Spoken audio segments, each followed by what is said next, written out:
আসসালামু আলাইকুম। 2025 সালের আইসিটি বরিশাল বোর্ডের ধারাবাহিক সমাধান ক্লাসের পঞ্চম পর্বে তোমাদের সবাইকে জানাই শুভেচ্ছা এবং স্বাগতম। সাথে আছে আমি মোহাম্মদ রাজীব ফ্রম স্কিলহাট বাংলাদেশ। আজকে আমরা আলোচনা করব পঞ্চম অধ্যায়ের 7 নং সৃজনশীল নিয়ে।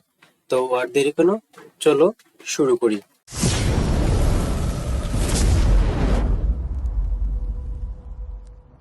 প্রশ্ন 7।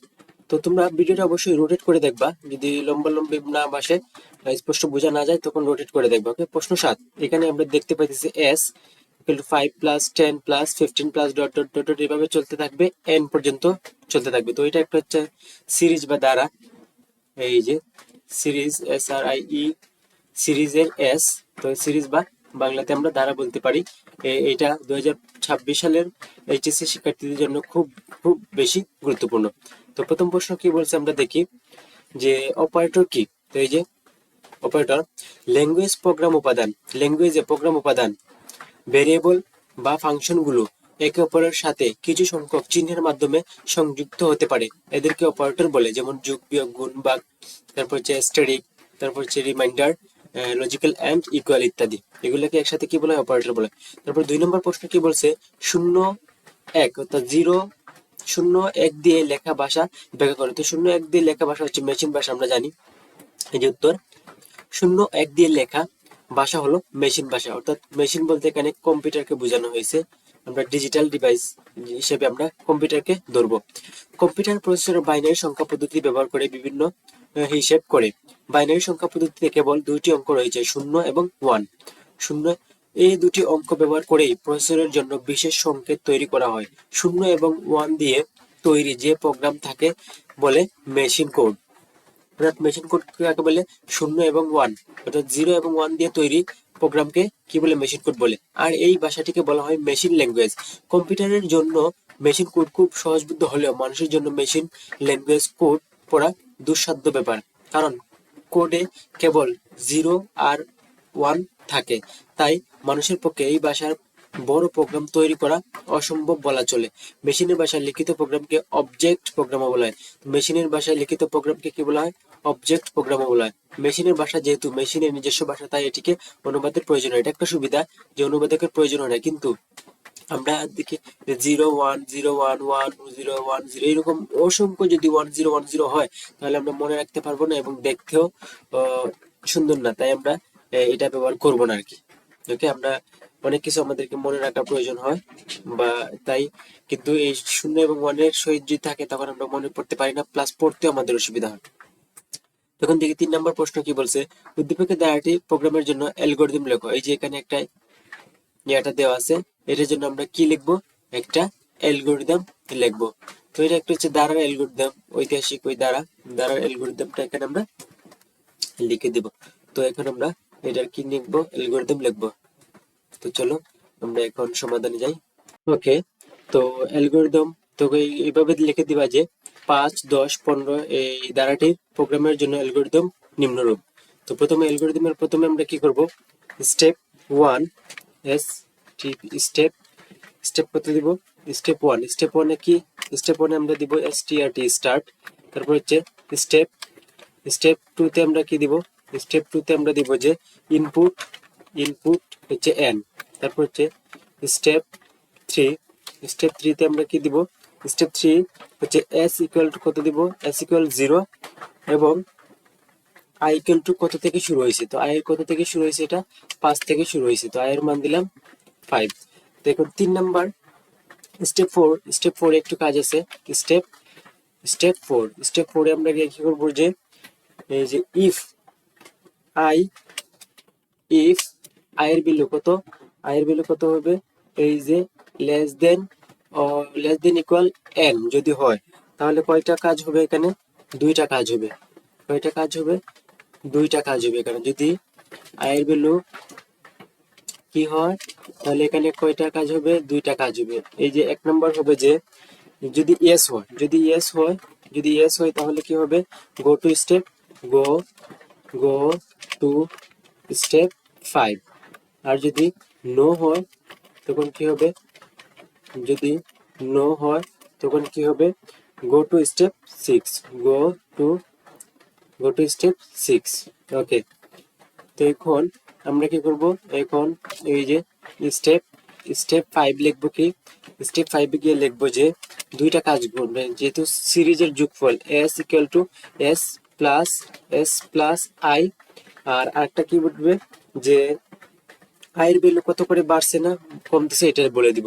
তো এখানে i এর ভ্যালু কি তো করছে, i i equal i plus 2, এখানে হবে 5, যেহেতু i এর ভ্যালু 5 করে বৃদ্ধি পাইতেছে। তো এটা হচ্ছে স্টেপ 5। যদি যতবার ইয়াস হয় তখন কি আসবে, যেন স্টেপ 5টা বারবার করতে থাকবে। তারপর আমরা কি করে দিব, এই যে সর্বশেষ করে দিব প্রিন্ট স্টেপ স্টেপ স্টেপ 6 এ আমরা করে দিব কি, স্টেপ 6 এ প্রিন্ট প্রিন্ট এফ বা প্রিন্ট এস সামেশন।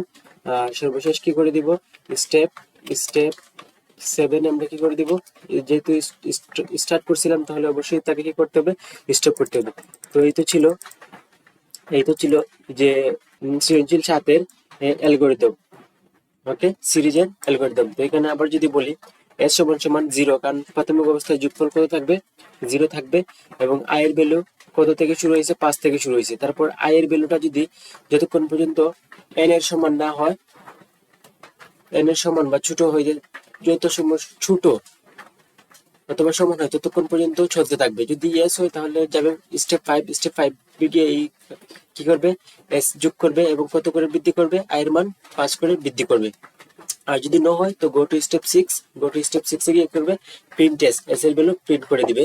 তারপর গো টু স্টেপ, তারপর হচ্ছে আমরা কি করে দিব, স্টপ করে দিব। তো এই তো ছিল 3 এর উত্তর। এখন আমরা কি দেখব, 4 নম্বরে কি বলছে, 4 নম্বরে বলছে যে হোয়াইল লুপ ব্যবহার করে এস এর মান নির্ণয়ের জন্য সি ভাষায় একটি প্রোগ্রাম লেখো।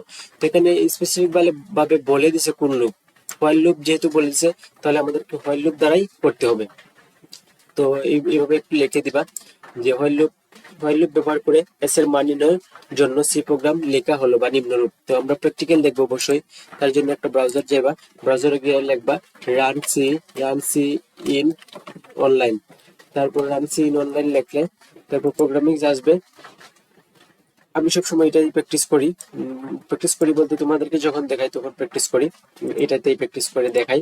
তো তোমরা এটাতে দেখতে পারো, কোনো শুধু ইন্টারনেট কানেকশন থাকলে হবে। তো প্রথমে আমরা কি করব, ইনিশিয়াল এটা তো হচ্ছে এই যা দেখতে পাইতেছো স্ক্রিনে, এটা হচ্ছে একটা সি প্রোগ্রামিং এর একদম বেসিক স্ট্রাকচার। তো প্রথমে আমরা কি দিব, ইন্ট i এর ভ্যালু কত, i 5 থেকে শুরু হয়েছে। তারপর একটা কি নিব, n নিব। তারপর হচ্ছে সামের ভ্যালুটা প্রথম অবস্থায় কত থাকবে, 0 থাকবে। তারপর আমরা কি দিব, যে প্রিন্ট এফ ইউজার থেকে একটা কি নিব, ইনপুট নিব। তারপর জন্য ইউজারকে একটা আউটপুট দেখাইলাম, enter the value of enter the value of n. তো ইউজারকে বললাম তুমি এন এর ভ্যালু দাও, তো ওই আউটপুট দেখতে পারবে এসে। তারপরে কি করব, এই ইউজার যে ইনপুটটা দিবে, ওকে, এটা আমরা কি করব, গ্রহণ করব। তা কি দিয়ে গ্রহণ করব, SCN স্ক্যান এফ। তারপর এটা কি করব, এই যে %d, ওকে, লোকেশন বলে দিব এন্ড এন। ওকে, তারপর আমরা পেয়ে গেলাম। এখন আমরা কি চালাবো, এই যে যদি আউটপুটটা একটু রান করাই, এই যে enter the value of N, suppose আমি 5 দিলাম, তো রান করছে, কিন্তু এই যে আমি তো লুপ চালাই নাই। তো এখন কি করব, লুপ চালাইবো। তো লুপ চালানোর জন্য কোন লুপ ইউজ করতে বলছে, হোয়াইল লুপ। তার জন্য প্রথমে আমরা দিব হোয়াইল, তারপর হোয়াইল হোয়াইল অর্থাৎ যখন মানে কি শর্ত, i লেস দেন ইকুয়াল কত, লেস দেন ইকুয়াল n, তখন কি হবে, যদি হয় তাহলে সাম ইকুয়াল টু কত হয়, সাম প্লাস i, আর i এর ভ্যালু কত করে বাড়বে, i প্লাস 5। এই তো শেষ। এখন এই যে কি করব, এই যে print F some of the series is the sum of the series is %d। তারপর হচ্ছে এই যে এখানে এসটা বলে দিবে। এখন আমরা আবার রান করি, কিছু একটা ভুল করছি, প্রিন্ট এফ, তারপর হচ্ছে প্রিন্ট এফ কোন জায়গায় ভুল করলাম, sum equal to i plus print f এটা ঠিক আছে। Sum of the series is %d, তারপর হচ্ছে এস সরি এখানে এস না, এখানে আমি সাম যেহেতু দিছি, এখানে কি দিতে হবে, এসইউএম সামই দিতে হবে, কারণ সি হচ্ছে কেস সেন্সিটিভ। তো আবার রান করি, এখন কোনো ভুল নাই। তো সাপোজ আমি দিলাম যে আমাদের সিরিজের দ্বারাটি কত ছিল, এই যে 5+10+, এখানে 1 2 3 4 তিনটা দেওয়া, আমি 5 দেই। দেখি বলছে কি enter the value of n, তো n দিলাম 5। তো যদি আমি 5 দিই, the sum of the series is 5, no, তার মানে আমার হয় নাই, কোনো এক জায়গায় আমি ভুল করছি। কি ভুল করছি এটা অবশ্যই আমাদেরকে খুঁজে বের করতে হবে। i এর ভ্যালু কত, i এর value 1, some of the series 5 তো হওয়ার কথা না, কারণ সাম প্লাস i, এটাও ঠিক আছে। i এর ভ্যালু 5 প্রিন্টারতে n, এটাও ঠিক আছে। Percentage n while i less than equal n, তারপর হচ্ছে এই না, ঠিক আছে, এটা ঠিক আছে। এখন আমি যদি, কারণ 5 থেকে তো আমার শুরু হয়েছে, তো 5 এর সাথে যদি আমি যোগ করি ঘুরে ফিরে, আমার কত হবে, 5 নাম্বারটাই তো 1 নাম্বার। তো এটা এখন আমি মনে করো কত পর্যন্ত চাইতেছি, এই যে আরো বেশি, সাপোজ আমি 10 দিই, 10 দিলে কিন্তু তখন 10 আর 5 যোগ করলে 15 হওয়ার কথা, দেখি কত হয়, এই যে 15 হয়েছে। তার মানে আমার কিন্তু ইয়াটা হয়েছে। ওকে, এখন এটা একটু তুলনটা একটু এখানে দিলে সুন্দর দেখায়, এখানে দিয়ে দিই। তো এখন আমার মানে আমি দিই, এখন দিই কত, 25 দিই। তো 25 পর্যন্ত যদি যোগ করি তাহলে কত, এই যে 75 হবে। ওকে, কিভাবে 75 হবে আশা করি এটা তোমরা বুঝতে পেরেছো। এই যে এইভাবে যদি যায় 5 10 15 20, কততম যদি ইয়াতম যায়, কত 25তম যায়, তাহলে তার যোগফল কত হবে, হবে 75। ওকে, তো এই তো ছিল সি প্রোগ্রাম, খুব একদম একটা সহজ। তো আমরা এখন কি করব, এই এটাকে কন্ট্রোল এ দিয়ে সিলেক্ট করব, কন্ট্রোল এ, তারপর কন্ট্রোল সি, তারপর আমরা কি করব, আমাদের এখানে কি করে দিব, এই যে পেস্ট করে দিব। ওকে, এই তো পেস্ট করে দিলাম। তো এই তো ছিল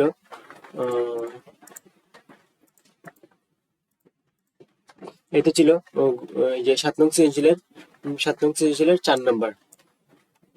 তো ভিডিওটি যদি ভালো লেগে থাকে তাহলে অবশ্যই অবশ্যই স্কিল আর্ট বাংলাদেশ চ্যানেলটা সাবস্ক্রাইব করে পাশে থাকবা, এবং পরবর্তী ভিডিও পাওয়ার জন্য বেল মানে সাবস্ক্রাইব করতে পারো আর কি। তো thank you so much for watching this video. ভালো থাকো, সুস্থ থাকো এবং স্কিল আর্ট বাংলাদেশের সাথেই থাকো। আসসালামু আলাইকুম।